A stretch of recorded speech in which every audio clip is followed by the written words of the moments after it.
बताना आंसर। चल ठीक है दोस्तों, रिकॉर्डिंग इज इन प्रोग्रेस। तो आते हैं हम पॉलिटिकल साइंस के सिलेबस पे क्या, पॉलिटिकल आइडियोलॉजी क्या है, paper 1। Concept of power, theory of political power, ideologies में हेजेमनी, हम ideology, legitimacy, part A these का। Are the topic all together. तो हम क्या कर रहे हैं अभी, theory of power, theory of power. Power कर रहे हैं ना। ठीक है, थ्योरी ऑफ पावर देख लेते हैं, मैम के नोट से देख लेते हैं। कौन सी मैम है तो तुझे पता ही होगा, एक ही मैम ही है। एक छत्रराज चल रहा है उनका। सारे जहां से अच्छा। कौन से पेज नंबर पे है, विच पेज नंबर? मैडम वाला थ्योरी 69 ऑफ था पावर, क्या? यस। या पेज नंबर 69। 69 पे था 69 पिछली पे बार। आ गए हम लोग, राइट। पता नहीं हो गया हो, शिफ्ट आगे पीछे हो गया हो। नहीं नहीं, वही है, वहीं पाया जा रहा है इस बार। आ जा तू, आज तू मत शिफ्ट हो, कहाँ गया? Second booklet. हाँ, ये तो बहुत अच्छा किए तुम। इससे बढ़िया तो कुछ हो ही नहीं सकता था। तो कंसेप्ट ऑफ पावर, हेजेमनी, रोक आइडियोलॉजी, के देखिए, रोक लेजिटिमेसी। के क्या था, रोक के देखिए, है ना। कंसेप्ट ऑफ पावर, हाँ रुक। Concept of power, hegemony, ideology and legitimacy, ये पढ़ने वाले हैं। तो कंसेप्ट ऑफ हेजेमनी के लिए ग्रामसी और एल्थ्यूजर को रेफर करना होगा। कंसेप्ट ऑफ आइडियोलॉजी के लिए theory of nature of ideology, end of ideology, इसको रेफर करना होगा। तो मेन चीज हम अभी आ रहे हैं कंसेप्ट ऑफ पावर में, है ना। कंसेप्ट ऑफ पावर पे हम्म फूको की थ्योरी है, और मैक्स वेबर थ्योरी है, पावर क्या होता रिलेशनशिप है, बिटवीन शक्तियां क्या होती हैं? Power, authority and legitimacy. तो मैक्स वेबर ने इसी में दिमाग भिड़ाया कि भैया पावर और अथॉरिटी और लेजिटिमेसी वर्ड अलग अलग है, तो चीजें भी अलग अलग होंगी। पावर और अथॉरिटी में अंतर है, अंतर किस चीज का है? लेजिटिमेसी का है। Any legitimate power is authority, और और लेजिटिमेसी कैसे लेते हैं उसके 100 तरीके होंगे कि भैया कैसे हम माने कि ये पावर जो है वो लेजिटिमेट पावर है। और जब तक लेजिटिमेसी नहीं है तब तक अथॉरिटी नहीं। तो पावरफुल होना और अथॉरिटेटिव होना, दोनों में डिफरेंस है।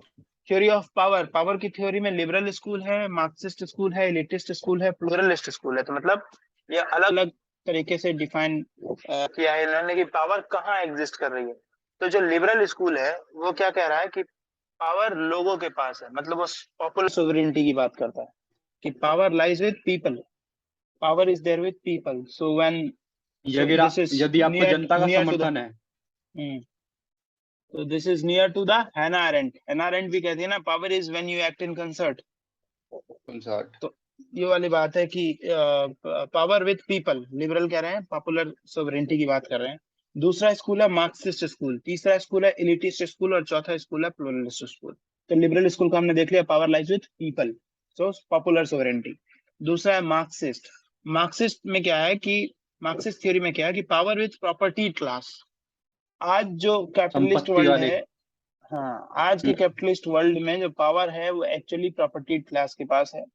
कल जब सोशलिज्म आ जाएगा, जब कम्युनिज्म के बाद सोशलिज्म आ जाएगा, जब हिस्ट्री एंड हो जाएगी, जब प्रोलेटेरिएट का रूल होगा, मतलब वर्किंग क्लास का रूल होगा, तो पावर किसके पास आएगी? पीपल के पास आ जाएगी। ये मार्क्सिस्ट का है थ्योरी ऑफ पावर। उसके बाद कुछ है elitist. Elitist theory of power क्या है कि भाई पावर जो है वो इलाइट्स के पास है, पीपल के पास है नहीं, प्रॉपर्टी क्लास के पास है नहीं, ये इलाइट्स के पास मिलियंस है। और मीडिया के पास। इलाइट्स कौन है? इलाइट्स कौन है? इलाइट्स है political leaders, political political parties. Group. तो डेमोक्रेसी के अंदर इलाइट्स तो पॉलिटिकल ग्रुप है, पॉलिटिकल पार्टीज है डेमोक्रेसी के अंदर इलाइट्स, तो उनके पास पावर है।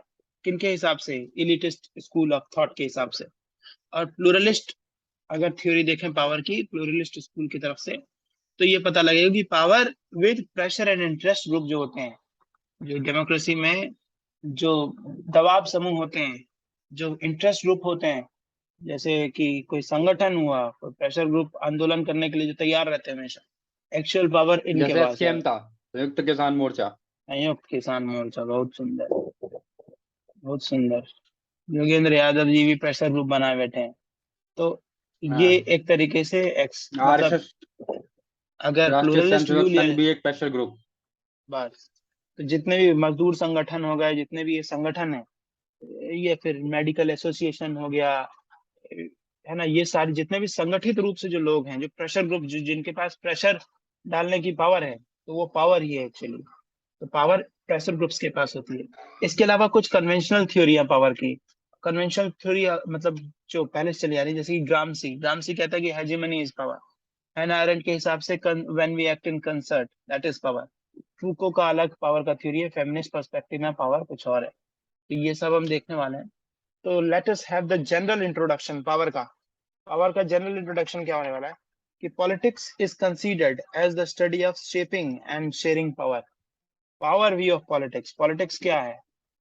पॉलिटिक्स वेलफेयर है, गुड गवर्नेंस है, या फिर शेयरिंग ऑफ पावर है? तो पावर व्यू ऑफ पॉलिटिक्स के accordingly politics is considered as the study of shaping and sharing of power. तो पॉलिटिक्स का मतलब है कि ये पढ़ना कि how the power is shaped and how the power is shared, कैसे बढ़ रही है, कैसे आ रही है पावर। सो दो power is a core concept yet it remains a contested concept. core concept in the politics is what? Power. तो core concept भी है और कंटेस्टेड कंसेप्ट भी है। तो एक स्टीवन ल्यूक्स आते हैं स्कॉलर। स्टीवन ल्यूक्स ने क्या किया, पावर को 3 ग्रुप्स में बांट दिया। जितने भी अलग अलग पावर होते हैं उनको 3 ग्रुप्स में बांट दिए। पहला ग्रुप था कि डिसीजन मेकिंग का पावर, वो सारे पावर जिससे निर्णय डिसीजन लेने। मेकिंग आता है। दूसरा ग्रुप है एजेंडा सेटिंग का पावर, और तीसरा ग्रुप है थॉट प्रोसेस को कंट्रोल करने का पावर, थॉट कंट्रोल प्रोसेस, ये भी वे चारों पावर को है। कंट्रोल करने का। हाँ, तो you are powerful according to Steven Lukes. आप तभी पावरफुल हैं जब आपके पास तो अब ये 3 कार्य का डिसीजन मेकिंग पावर है, तो आप पावरफुल हैं। अगर आप पे इतना आप पावर है निर्णय कि ले आप सकते हैं। एजेंडा सेट कर सकते हैं, आप एजेंडा सेट कर सकते हैं, तो भी आप पावरफुल हैं। आप में ये क्षमता है कि आप किसी का थॉट प्रोसेस कंट्रोल कर सकते हैं कि अगला व्यक्ति किस हिसाब से सोचे, या आप तय कर सकते हैं, तो आप पावरफुल हैं। तो स्टीवन ल्यूक्स ने सारी पावर को 3 गुटों में बांट दिया। तो इसको जनरलाइज किया जाए तो देखा जाएगा कि डिसीजन मेकिंग पावर के हिसाब से मोदी जी पावरफुल है, देश में कोई डिसीजन लेंगे, ले सकते हैं आराम से। एजेंडा सेटिंग की बात की जाए तो मान लेते हैं अर्नब गोस्वामी पावरफुल है, वो 9 बजे में जो चलाएंगे वो एजेंडा बन जाएगा, मतलब प्राइम टाइम में जो मीडिया चलाएगी पब्लिक वो डिस्कशन का। बस। तो चीजें हो रही होंगी। यही एक कंसेप्ट आता है सिक्योरिटाइजेशन ऑफ कंसेप्ट, सिक्योरिटाइजेशन का एक कंसेप्ट आता है, मतलब इश्यूज। आतंकवाद उतना खतरा नहीं है, मतलब जितना सिक्योरिटाइज। आतंकवाद से कुछ लोग मर रहे हैं, कुछ लोग हंगर से मर रहे हैं। देखा जाए हंगर से ज्यादा लोग मर रहे हैं, लेकिन सिक्योरिटाइज आतंकवाद है, और होना भी चाहिए, जो कि जायज भी है। आतंकी घटना तो को सिक्योरिटाइज करना ही चाहिए, मतलब वो एक बहुत बड़ी समस्या है, ज्वलन समस्या है। लेकिन अगर यूटिलिटेरियन व्यू देखा जाए, अगर उससे देखा जाए कि जाने किसमें कितनी जा रही हैं, तो हंगर से ज्यादा, डिप्रिवेशन से ज्यादा, पॉवर्टी से ज्यादा जान जा रही है। लेकिन हम सरकार का खर्चा होगा बराबर, लेकिन हमको किस चीज से ज्यादा डर लगता है? आतंकवाद, आतंक से, दहशतगर्दी से, जिसके खिलाफ ना जाने हमारे कितने जवान सर्वोच्च बलिदान देते हैं सीमाओं पर। तो सिक्योरिटाइज है। तो एजेंडा सेटिंग का अगर आप में क्षमता है तो वो एक अलग सेट ऑफ पावर हो गया। और अगर आप थॉट प्रोसेस कंट्रोल कर रहे हैं, अपने जो बाबाज हैं देश में, जिनके स्टेज पे हमने नेताओं को नाचते देखा है, तो बाबाज बाबाज मास का क्या करते हैं, थॉट प्रोसेस कंट्रोल करते हैं। तो कहा जा सकता है कि भारत जैसे देश में वहां भी पावर है। जितने भी बाबाज हैं, they control your thought process, influencers. Influence sportsman. कर रहे हैं। जितने भी इन्फ्लुएंसर्स हैं, सही बात है, ये जो विमल का प्रचार कर रहे हैं, विमल का जितने भी प्रचार कर रहे हैं, थॉट थॉट कंट्रोल कर दे प्रोसेस रहे हैं। कंट्रोल कर देते हैं, जो भी मूवीज में सेलिब्रिटीज आ रहे हैं, जो भी वेब सीरीज के थ्रू, जो भी, तो ये सब, इन सब के पास एजेंडा सेटिंग पावर है, इन सब लोगों के को पास लगता है थॉट कि ये प्रोसेस। ये सेलिब्रिटीज फाड़ के खा रहे हैं, हम उनको तो कुछ नहीं हो रहा, तो हमको भी कुछ नहीं होगा। हाँ, तो ये सब क्या है? ये सब है थॉट, ये सब है पावर के groups according to whom, according to Steven Lukes. Stephen Luke. Steven Luke का। Lukes. So, power as a decision making, this focused on formal structures in the society, making decisions. तो अगर यहाँ देखा जाए डिसीजन मेकिंग पावर, तो formal structure जो society में बनी है, फॉर्मल स्ट्रक्चर्स, ठीक। और दूसरा एजेंडा सेटिंग में कार्ल मार्क्स कहता है पावर में be exercise by the state, but the agenda is determined by the property class. Karl Marx को समझाते हैं कि डिसीजन ले रहा है, पावर एक्सरसाइज स्टेट कर रहा है, लेकिन स्टेट किस एजेंडा को इम्प्लीमेंट कराएगा, किस एजेंडा, मतलब किस काम को इम्प्लीमेंट कराएगा, क्या एजेंडा होने वाला है, वो सबसे प्रॉपर्टी आगे क्लास से वो कराएगा। तय कर रहा है, वो कैपिटलिस्ट तय कर रहा है। तो बूर्जवा का इंस्ट्रूमेंट है state, state is an instrument of capitalist class. So capitalist class है असली पावरफुल। तो agenda setting, power as agenda setting example ये हो गया। Power as a thought control process में ग्रामसी हेजमनी आ गया, एल्थ्यूजर इंटरपेलेशन आ गया, and Foucault concept of discourse. क्या है कि पावर मतलब थॉट कंट्रोल प्रोसेस में हेजमनी, ग्रामसी हेजमनी की बात करता है ना, कि आइडियोलॉजिकल लेवल पर मतलब एक होता है हार्ड पावर, एक होता है सॉफ्ट पावर। सॉफ्ट पावर में आप हेजमनी स्टेब्लिश करते हैं, आपकी कही बात अच्छी लगने लगती है क्योंकि आप उसको कॉमन सेंस बना देते हैं। तो कॉमन सेंस हेजमनी बना से देते हैं, और एग्जाम्पल है इसका हेजेमनी का फेयर लवली लगाना। ब्लैक काले लोगों को फेयर लवली लगवाया जाता है, क्यों? क्योंकि हम जो व्हाइट स्किन है उसको हम उसको क्या मानते हैं? उसको हेजमनी बना, उसकी हेजमनी है, उसको अच्छा व्हाइट मानते स्किन हैं, अच्छा है। हाँ सही बात है। अच्छा मानते हैं। Good even example. हमारे कल्चर में भगवान जो है, भगवान का जो रूप होता है वो ब्लैक ही होता है। सही उसके बात। बावजूद सही बात। वो एक उसके तरीके का बाद हेजेमनी है, और हेजेमनी मार्केटिंग से आता है। बड़े बड़े तो क, तो एक्टर्स है एक्ट्रेस को रखना पड़ता है, तो हेजेमनी कल्चर पे कब्जा कर सकती है, तो और एक इसीलिए ही चीज पावरफुल है। फीड करना पड़ता है बार बार। कल्चर बना भी सकती है और पुराने कल्चर पे कब्जा भी कर सकती है, कुछ कर सकती है हेजमनी। तो हेजमनी वर्ड भले ही आसान सा लग रहा हो पर है पावरफुल। तो यह है थॉट खतरनाक कंट्रोल चीज है भाई प्रोसेस साहब। में जो हेजमनी टाइप की लस्सी चीजें छोड़ होती के हैं। लोग सही कोका बात है कोला पी यार, रहे हैं। सही बात है। हमने देखा राम रहीम को जब गिरफ्तार करने गई गई हमारी फोर्स इन्फोर्समेंट एजेंसीज, तो क्या उसे होने दिया आसानी से? नहीं होने दिया, बसें तोड़ी गई, टायरें जलाई गई। क्यों? क्योंकि उस आदमी का हेजीमनी था, वो एक हेजमन बना हुआ था। वो कोई तुम कितने आरोप से साबित कर लो, कोर्ट का जजमेंट आ जाए, जो उनके स्पेल में है वो मानने को नहीं, मानेंगे ही नहीं। वो थॉट हेजमनी है। कंट्रोल्ड था उनका। और हम्म। ना आशाराम बापू को वो गिरफ्तार करना आसान था, ना राम रहीम को गिरफ्तार करना आसान था, और आगे कोई इवन बाबा हो। इवन इवन आतंकवादी जो होते हैं हम्म। उनके दुनिया में वो जनाजों भी में भीड़ रहते आ हैं, जाती। हाँ, लेकिन थॉट उनका ऐसे कंट्रोल कर दिया जाता है, आतंकवादी ऐसे बना दिया जाता है। सही बात है। कितने केसेस देखे जहाँ पर मतलब आतंकियों के, उनको एक ही दहशतगर्दों के जनाजे में आइडियोलॉजी भीड़ सही दिखी। लगता है। हाँ, वो लोग वो अलग। जनाजे में भीड़ दिखी है तो मतलब फैक्ट अलग है कि देश विरोधी गतिविधि थी या फिर मानवता के खिलाफ कार्य इसने किया। पर वो ये सब जानते हुए भी उनके दिमाग चल के रहा है। हिसाब से उनके तरफ जो स्पेल है, वो जिस हेजिमनी में है, उनके हिसाब से वही कॉमन सेंस है। वो समझते होंगे कि हमारे लिए लड़ा है। तो फिर सही बात ये है। भी एक पावर उसने, तो आतंकी बंदूक के दम पे तो जो पावर एग्जर्ट कर रहा है कर ही रहा है, लेकिन स्लीपर सेल्स के फॉर्म में या फिर कश्मीर में युवाओं को गुमराह करके, तो गुमराह वाला जो है थॉट प्रोसेस कंट्रोल वाली बात है, ये हेजिमनी वाली बात। ये ये पावर वो ऐसे भी एग्जर्ट कर रहा है। ग्रेनेड फोड़ दिया, गोलीबारी कर दी, वो तो वो कर ही रहा है, उससे तो निपट लेंगे। लेकिन जो हेजिमनी स्टैब्लिश करके वो कर रहा है, उससे निपटना भी एक मेजर चैलेंज है घाटी में या फिर डिस्टर्ब्ड एरियाज में। क्योंकि जब जब अलग सोच ही नहीं पाएंगे तो अलग होगा कैसे? वही चलता रहेगा पैटर्न। हाँ सोच बदलना पड़ेगा ना, मेन तो सही इसीलिए बात। कहते हैं सोच बदलो, समय बदलेगा। हाँ तो जो गोली का जवाब गोली से का नारा हम नेताओं के मुंह से सुनते हैं, वो तो सिर्फ एक पहलू है। How will you give answer to the hegemony? तो हेजिमनी का जवाब भी दे रहे हैं वैसे हम, क्योंकि जैसे हम धीरे धीरे, स्कीम्स हाँ। निकालते हैं घाटी के लिए जो वहाँ के लोगों के लिए ही टारगेटेड होता है। युवाओं को प्रेरित करते हैं। हाँ कि मेन स्ट्रीम में वहाँ है ना। एनसीसी में जोड़ रहे हैं, सीआरपीएफ में लेके आ रहे हैं, अलग अलग तरीके से। और क्या कहते हैं, जब कश्मीर से नेशनल कोई लड़का निकल के यूपीएससी में टॉप रैंक्स लेता है तो उससे विल भी एक सेलिब्रेट अलॉट, एजिमनिस्ट बहुत वी सेलिब्रेट करते सेलिब्रेटेड।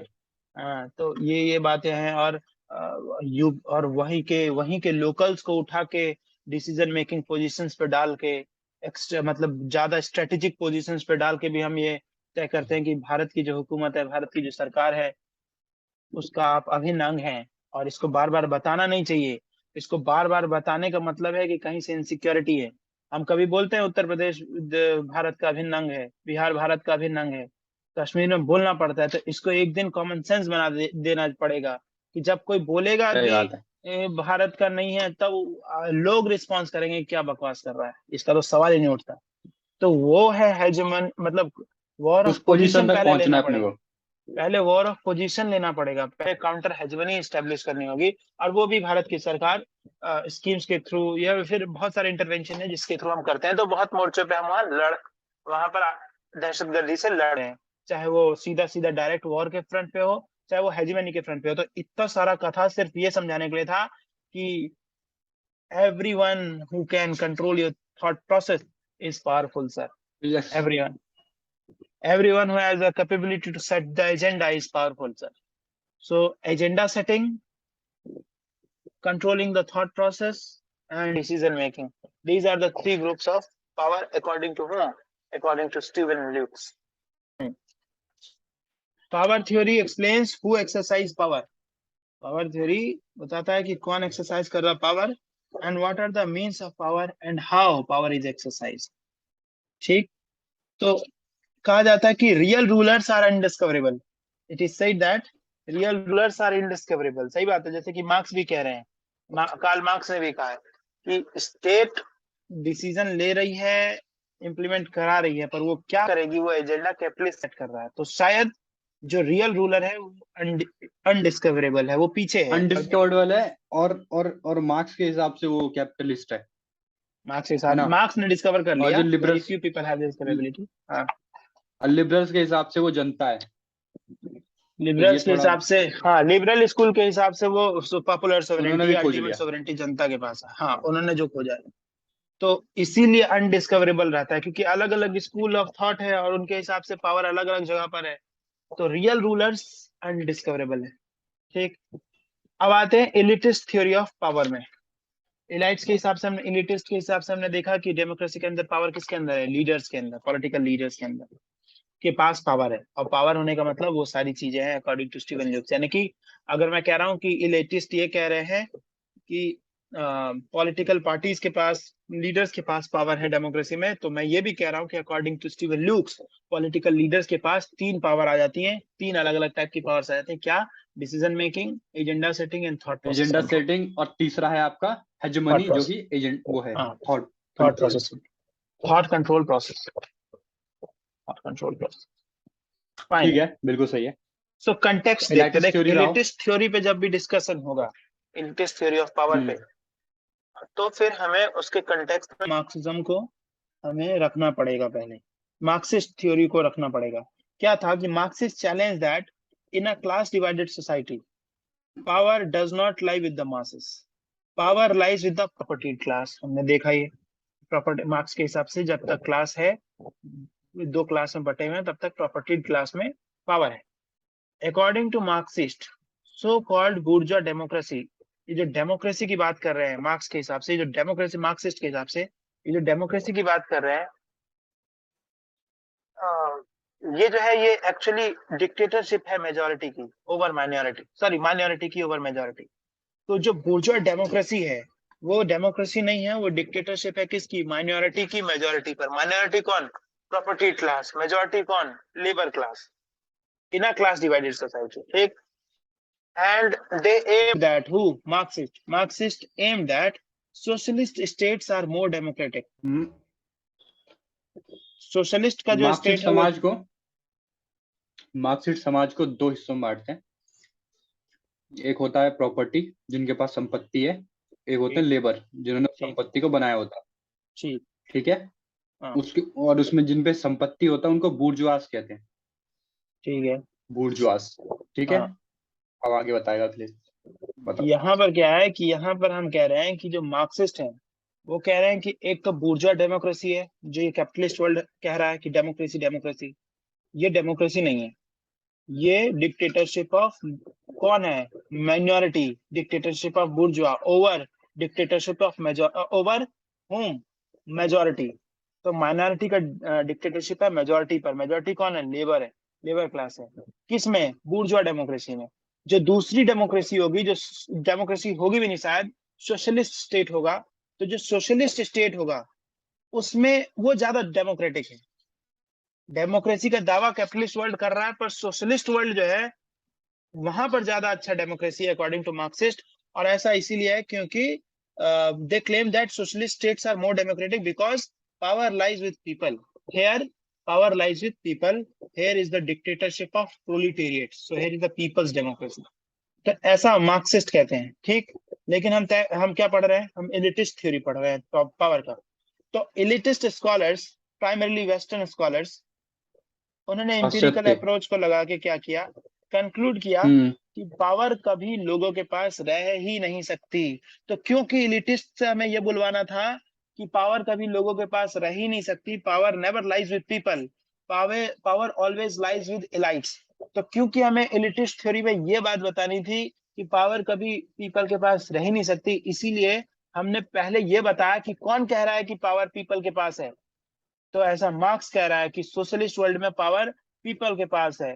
कार्ल मार्क्सिस्ट स्कूल कह रहा है कि सोशलिस्ट वर्ल्ड में पावर पीपल के पास है, डिक्टेटरशिप ऑफ प्रोलिटेरिएट है। तो इसीलिए जब एलिटिस्ट थ्योरी आएगा तो it is better to start with Marxist theory because there is a conflict, है ना। तो ये कह रहा है कि power never lies with the people, power lies with the elites, the nature of the money and power is same. कि पावर और पैसा संपत्ति दोनों, पैसा और पावर दोनों का नेचर सेम है। क्या पावर नेचर है दोनों का जो सेम है? कि दोनों कंसंट्रेट होते हैं, दे गेट कंसंट्रेटेड। और ना तो पावर एक व्यक्ति पे हो सकती है, हाँ, सॉरी कई सारे व्यक्तियों पे ना एक साथ पावर नहीं हो सकती, और कई सारे व्यक्तियों पे एक साथ संपत्ति नहीं हो सकती। वो आखिरकार कंसंट कुछ लोगों तक ही एक जगह, पहुंचेगी। हाँ मतलब कि अगर तू है मैं जैसे हूँ, इनिशियल स्टेज में ही तूने थोड़ा ज्यादा पैसा आ गया, तेरे पास 50 रुपए आ गए, मेरे पास 10 रुपए आ गया, तो ये जो खाई है हम्म ये आगे बढ़ती ही चली जाएगी क्योंकि वेल्थ तेरे पास कंसंट्रेट होता चला जाएगा। और सेम चीज है पावर का, पावर की खाई भी बढ़ती चली जाती है, इलाइट और इलाइट होता जाता है। और ये जो डाउन ट्रोडेंस हैं, डेस्टिट्यूट्स हैं, ये डेस्टिट्यूट्स ही रह जाते हैं, समझ रहा है। तो पावर गैप भी बढ़ता चला जाता है क्योंकि पावर और पैसा के साथ एक बात है कि दे कंसंट्रेट, एक नेचर कॉमन नेचर है, पावर और पैसा दे कंसंट्रेट। और पैसे की बात याद आई तो माननीय मंत्री जी जो है हमारे ज्योतिरादित्य सिंधिया जी, इनका एक रैली में भाषण था कि किसी ने सच कहा है कि पैसा खुदा नहीं होता, लेकिन खुदा की कसम खुदा से कम नहीं। माननीय माननीय माननीय मंत्री जी ने, ज्योतिरादित्य सिंधिया जी ने, जब वो शायद कांग्रेस में ही थे, हाँ जब वो पक्का कांग्रेस में ही थे, मध्य प्रदेश इलेक्शन के टाइम में पिछले वाला जो कांग्रेस जीती भी, उसकी रैली में उन्होंने कहा था कि किसी ने सच कहा है कि पैसा खुदा नहीं होता, लेकिन खुदा की कसम खुदा से कम भी नहीं होता। तो पैसा और power, they have the what tendency, common tendency to get concentrated. जो पावर, और ये जीरो सम गेम भी है सर, ये जीरो सम सही गेम बात भी है। है। आप तब तक ज्यादा आप पावरफुल नहीं होते, आप ज्यादा पावरफुल होते हैं। अगर आपकी पावर मेरी पावर सेम है तो हम दोनों ही पावरलेस हैं, आपसे ज्यादा पावर मेरे पास होनी पड़ेगी, तो ये जीरो सम गेम है। आप अपनी पावर बढ़ाएं, कितना भी पावर इनफ नहीं है सर, रिलेटिव है। कितना भी पावर इनफ नहीं है, रिलेटिव कंसेप्ट है। कितना भी मनी इनफ नहीं है, परचेजिंग पावर इनफ है, मतलब हमें बढ़ानी होगी। तेरे पास भी 1 करोड़ रुपए, मेरे पास भी 1 करोड़ रुपए, एक आलू की बोली हो जाएगी, लग गई तो 1 करोड़ रुपए का उसका दाम हो जाएगा, क्या फायदा।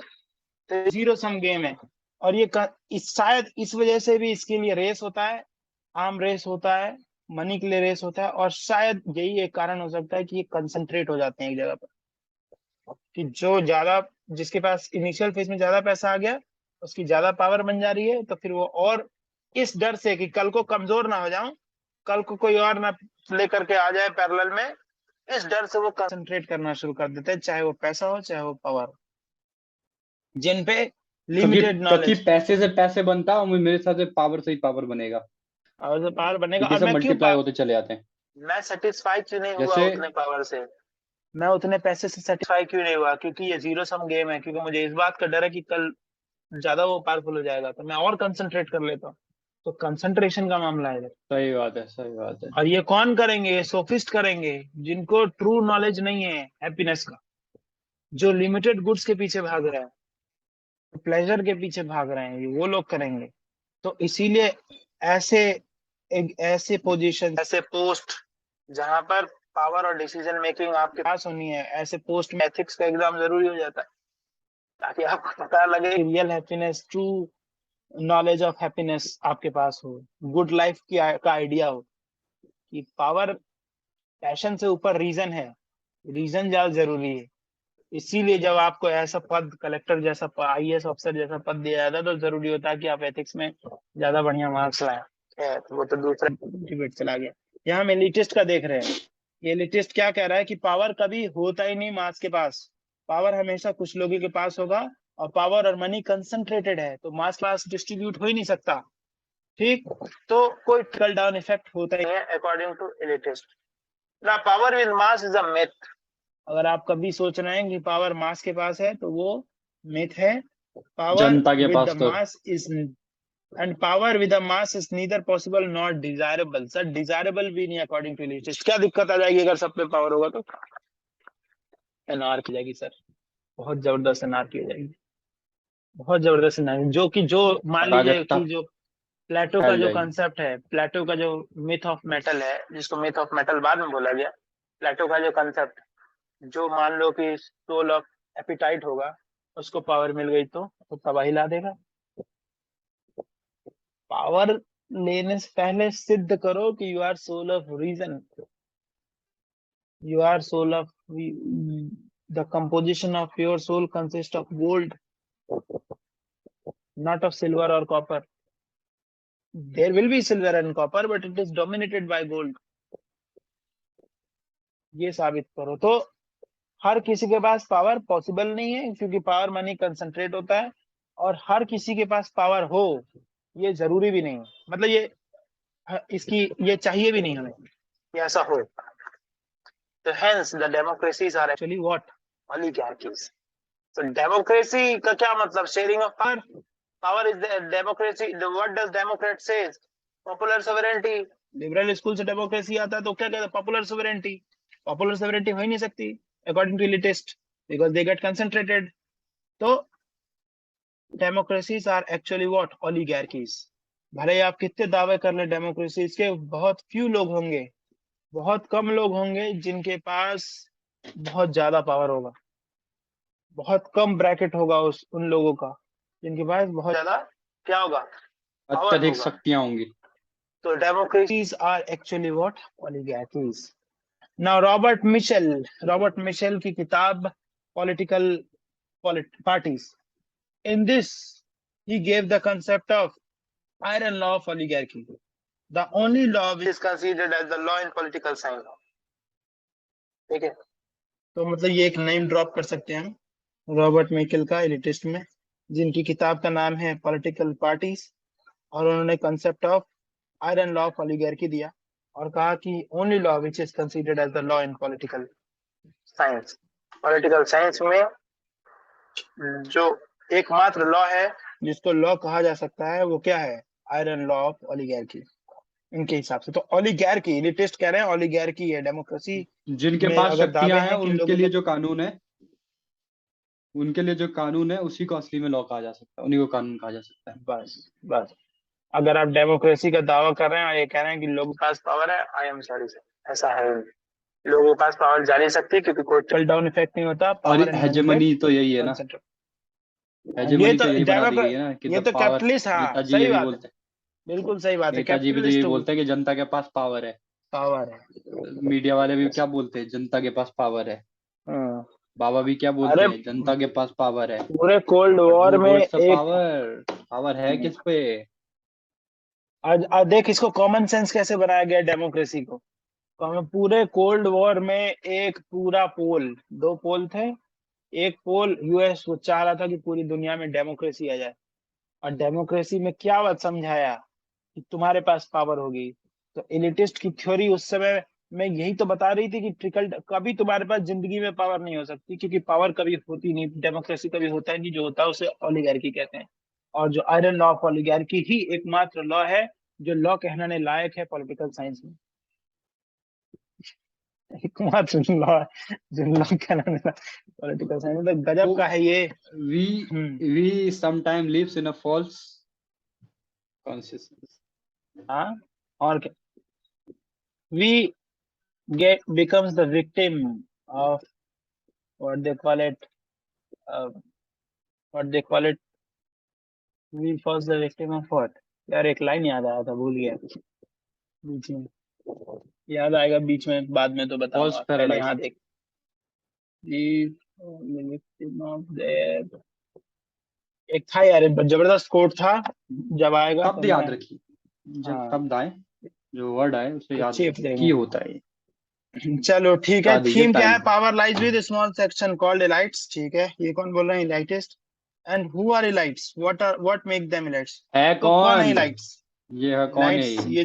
ये जो फ्यू लोग हैं जिनके हाथ में पावर है, ये कौन है? कौन है ये? और क्या इनको इलाइट्स बना देता है? तो ट्रेडिशनल अप्रोच है कि नेचुरल कैरेक्टरिस्टिक होते हैं इलाइट्स के।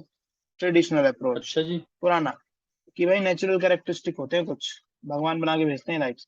सम are born to be masters, भगवान ही अच्छा, जन्माते ही हैं, जन्माते हैं। फॉर एग्जाम्पल प्लेटो के हिसाब से we can categorise people in, जो अभी मैं बात कर रहा था, man of gold, man of silver, man of copper. तो भगवान ने जिसको मैन ऑफ गोल्ड बना दिया वो है राइट, उसके पास पावर रहनी चाहिए, सबके पास तो पावर रहनी नहीं तो चाहिए। प्लेटो की थ्योरी में ये है कि प्लेटो पूरे जनता का जो समूह है उसको 3 हिस्सों में बांटते हैं। एक होता है कॉपर, सिल्वर और तीसरा गोल्ड। सबसे ऊपर होता है ठीक है। गोल्ड, तो जो सिल्वर और कॉपर। हाँ, तो जो कॉपर वाले लोग हैं उनके अंदर उनके एपिटाइट अंदर dominate. Passion dominate, sorry appetite dominate appetite, करता है। मतलब एपेटाइट मतलब भूख, जिनको लो, खाली खाना है, लालच। हाँ, जिनको खाली खाना है, ठीक है, और खाना इकट्ठा करने के लिए मेहनत करनी है। प्रोडक्शन क्लास, ठीक। और प्रोड्यूसर दूसरा क्लास जो हो गए। क्लास होता है तो जैसे ये सिल्वर प्रोड्यूसर क्लास कहा क्लास हो जाता गए। है।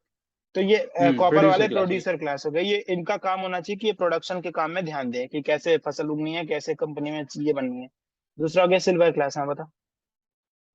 तो सिल्वर क्लास वो होते हैं जिनमें पैशन डोमिनेट करता है, जैसे हमारे सोल्जर्स करेज, जो डिफेंस करेज, देते हैं। Courage, reason, courage and appetite, दोबारा दीज से। Are the three words. ठीक। मैन ऑफ गोल्ड में, man of gold, man of silver and man of copper. तो कॉपर। मैन ऑफ गोल्ड में रीजन, ये पैशन से ऊपर रीजन रखते हैं, ये हर चीज को 10 डायमेंशन से सोचते हैं, विचार करते हैं, तब जाके नतीजे पहुंचते हैं। मैन ऑफ सिल्वर में करेज, ये करेजियस होते हैं, तो इनको वॉरियर बनाओ, इनको सोल्जर क्लास में डालो। और मैन ऑफ एपिटाइट में इनको प्रोड्यूसर बनाओ, इनको प्रोडक्शन क्लास में डालो। ये बलवान होते हैं, लेकिन ना इनमें करेज होता है, ना इनमें रीजन होता है। तो रीजन वालों को क्या बनाओ? रूलर बनाओ। तो प्लेटो क्या कह रहा है कि जन्मा ही है बंदा मैन ऑफ गोल्ड, तो इसीलिए ये इलाइट होना चाहिए। इलाइट बनने के लिए जन्मा है। गोल्ड हाँ, वाला है तो उसको इलाइट तो ही इलाइट जन्मा ही है। जन्मा है।